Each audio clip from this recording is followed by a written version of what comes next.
เรื่องราวข่าวสารต่างประเทศก็มีประเด็นที่จะต้องตามกันต่อนะครับจากกรณีที่เฮลิคอปเตอร์ของประธานาธิบดีอิบราฮิมไรซีผู้นำของอิหร่านนั้นประสบเหตุตกในพื้นที่ป่าสงวนบนภูเขาดิสมาในเมืองวาสกันเมื่อวันที่ 19 พฤษภาคมที่ผ่านมาก็เป็นอันว่านะครับทางด้านประธานาธิบดีอิบราฮิมไรซีแล้วก็คณะนะครับก็ถึงแก่อสัญกรรมนะครับคุณผู้ชมนี่คือภาพนะครับที่ทีมกู้ภัยเนี่ยเขาบอกว่าใช้ทีมกู้ภัยกว่า70ทีมเดินทางขึ้นไปบนยอดเขานะครับคุณผู้ชมครับเพื่อที่จะไปนำร่างของผู้เสียชีวิตทั้งหมดเนี่ย9คนด้วยกันนะครับที่สำคัญนั้นก็คือประธานาธิบดีอิบราฮิมไรซีอีกคนหนึ่งนั้นเนี่ยครับก็คือรัฐมนตรีว่าการกระทรวงต่างประเทศนะครับฮอสเซนอามีอับดุลลาเฮียนก็เสียชีวิตในที่เกิดเหตุในครั้งนี้ด้วยนะครับรวมถึงคณะที่ติดตามไปนะครับผู้ว่าราชการจังหวัดอาเซอร์ไบจานตะวันออกก็เสียชีวิตจากเหตุการณ์ในครั้งนี้คุณผู้ชมดูภาพสิฮะคือทัศนวิสัยเนี่ยของสภาพอากาศนั้นแย่จริงๆนะครับมองไปข้างหน้าเนี่ยแทบจะไม่เห็นทีมงานนั้นต้องเดินเท้าขึ้นภูเขาไปแล้วก็ไปนำร่างลงมานี่ครับนี่เป็นปฏิบัติการภารกิจนะครับซึ่งสำหรับในส่วนของประธานาธิบดีอิบราฮิมไรซีนั้นเนี่ยคุณผู้ชมครับชีวประวัติก็คือเกิดเมื่อปี2503นะครับที่เมืองมาชาสในเมืองใหญ่อันดับ2ของอิหร่านเป็นที่ตั้งสิ่งศักดิ์สิทธิ์ของนิกายอิสลามชีอะห์เนี่ยนะครับแล้วก็เป็นครอบครัวที่เคร่งศาสนาคุณพ่อเนี่ยเป็นผู้นำทางศาสนาด้วยทางด้านอิบราฮิมไรซีเนี่ยนะครับเข้าโรงเรียนสอนศาสนาตั้งแต่อายุ15ปีในสมัยเป็นนักเรียนเนี่ยเขาเองเนี่ยเข้าร่วมประท้วงต่อต้านพระเจ้าชาโมฮัมหมัดเรซาปาลาวีที่ได้รับการสนับสนุนจากตะวันตกแล้วก็ถูกโค่นล้มจากการปฏิวัติล้มล้างระบอบกษัตริย์เป็นสาธารณรัฐภายใต้การนำจากอัญญาตอเลาะโคไมนีผู้นำสูงสุดคนแรก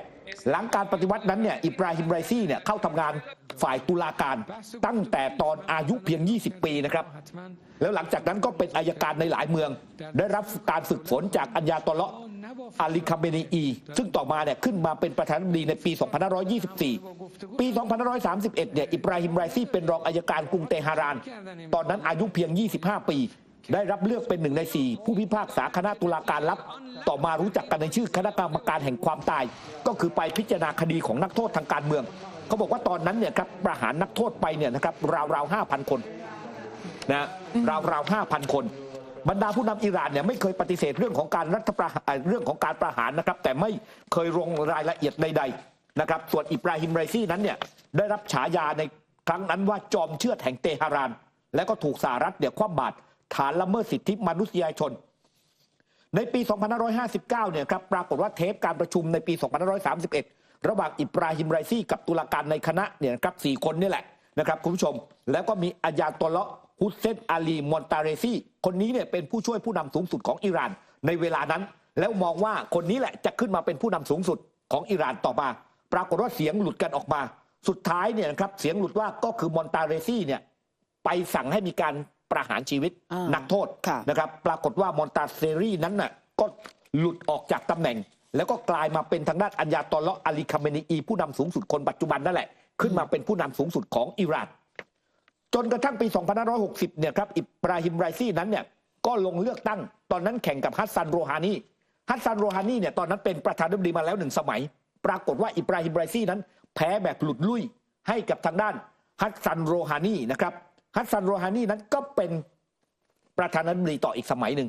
หลังจากฮัสซันโรฮานีนั้นพ้นจากตำแหน่งนะครับอิบราฮิมไรซีก็ลงสมัครรับเลือกตั้งอีกครั้งหนึ่งแต่ตอนที่เขาลงรับสมัครเลือกตั้งนั้นเนี่ยคุณผู้ชมครับก็ปรากฏว่านักการเมืองเนี่ยอีกฝั่งหนึ่งนั้นเนี่ยก็ถูกตัดสิทธิ์ไปเป็นจำนวนมากหลายฝ่ายเนี่ยก็วิพากษ์วิจารณ์ว่าเขาเนี่ยถูกวางตำแหน่งเนี่ยเพื่อที่จะขึ้นมาเป็นประธานาธิบดีของอิหร่านอย่างแน่นอนนะครับแล้วก็เป็นผู้ใกล้ชิดกับอัญญาตอเลาะอาลีคาเมนีอีสุดท้ายเนี่ยเขาก็ชนะการเลือกตั้งด้วยคะแนนเสียงเนี่ย 62% แต่เป็นประวัติศาสตร์ของอิหร่านนะครับเพราะว่าตอนนั้นคนออกมาใช้สิทธิ์เนี่ยเพียงแค่49%เท่านั้นไม่ถึงครึ่งด้วยคนออกมาใช้สิทธิ์ไม่ถึงครึ่งนะครับนั่นเป็นประวัติของทางด้านในส่วนอิบราฮิมไรซีนะครับทางด้านของผู้นำสูงสุดอิหร่านค่ะอัยาตอเลาะอาลีคาเมเนอีนะคะมีการประกาศไว้อาลัยทั่วประเทศเป็นเวลา5 วันด้วยกันแล้วก็ในครั้งนี้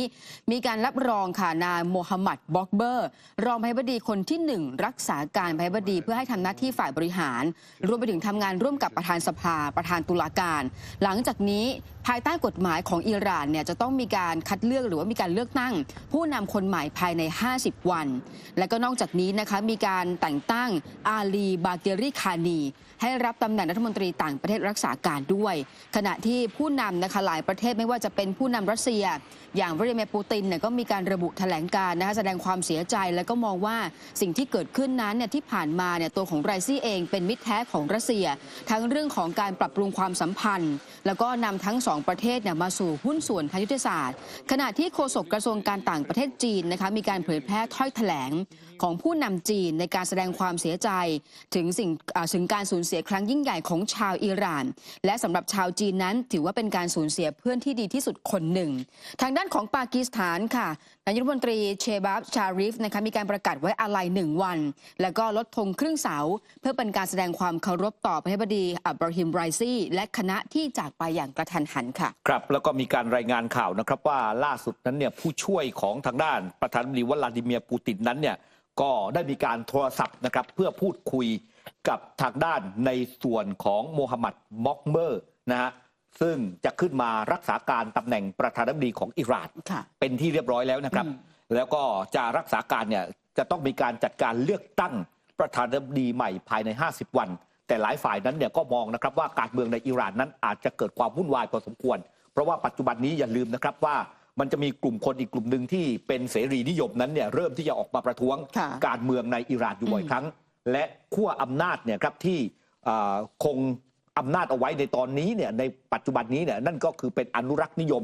สายเก่านะฮะแล้วก็หัวรุนแรงนะครับดังนั้นเนี่ยก็คงจะต้องรอดูความเคลื่อนไหวที่จะเกิดขึ้นทางการเมืองในอิหร่านด้วยนะครับในขณะที่ทางด้านแมทธิวมิลเลอร์นะครับโฆษกกระทรวงการต่างประเทศของสหรัฐนั้นเนี่ยออกมาบอกกับผู้สื่อข่าวนะครับยอมรับว่าสหรัฐเองนั้นเนี่ยได้รับคำร้องขอความช่วยเหลือจากรัฐบาลอิหร่านนะครับในการที่จะช่วยค้นหาเฮลิคอปเตอร์ก่อนหน้านี้ตอนที่เฮลิคอปเตอร์ตกตอนแรกๆแล้วก็บอกว่าจริงๆเนี่ยก็รับปากแล้วนะครับในการตอบสนองต่อคำเรียกร้องไม่ว่ารัฐบาลชาติใดก็ตามที่ตกอยู่ในสถานการณ์เดียวกันแต่อย่างไรท้ายที่สุดแล้วเนี่ยครับ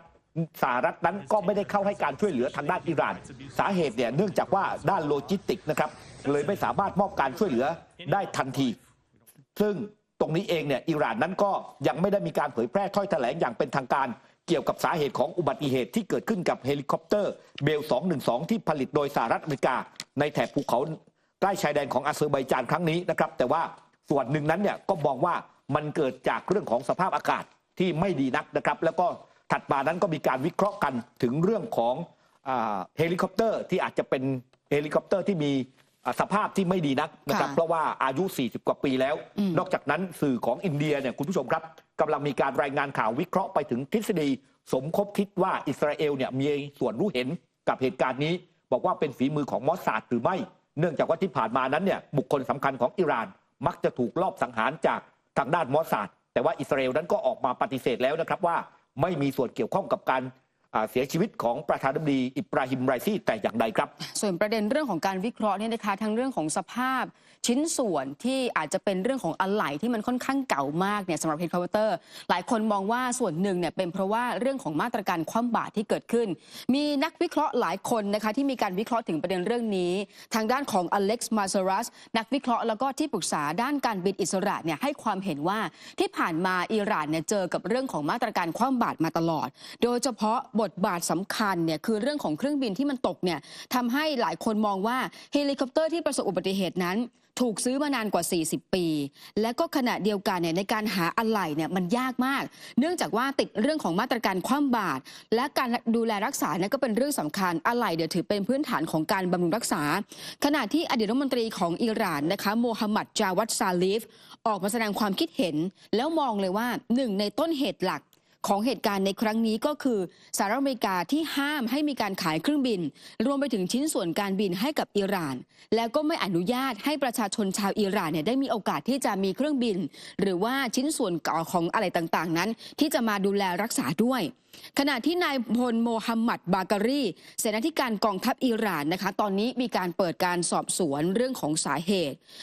มีการนำทั้งผู้บัญชาการทางทหารผู้เชี่ยวชาญด้านเทคนิค ลงพื้นที่ไปที่จุดเกิดเหตุคืออาเซอร์ไบจานตะวันออกในการเก็บข้อมูลแล้วก็มีนักวิเคราะห์อีกท่านหนึ่งนะคะมองว่านอกจากเรื่องของสภาพอากาศเรื่องของชิ้นส่วนอะไหล่เนี่ยที่มันเกิดจากเรื่องของมาตรการคว่ำบาตรจากสหรัฐอเมริกาแล้วก็มองอีกประเด็นเรื่องหนึ่งก็คือว่าช่วงก่อนที่จะเกิดเหตุนั้นนักบินขาดการสื่อสารประเด็นสำคัญภารกิจแรกของนักบินเนี่ยต้องมีการควบคุมการบินให้สามารถไปต่อได้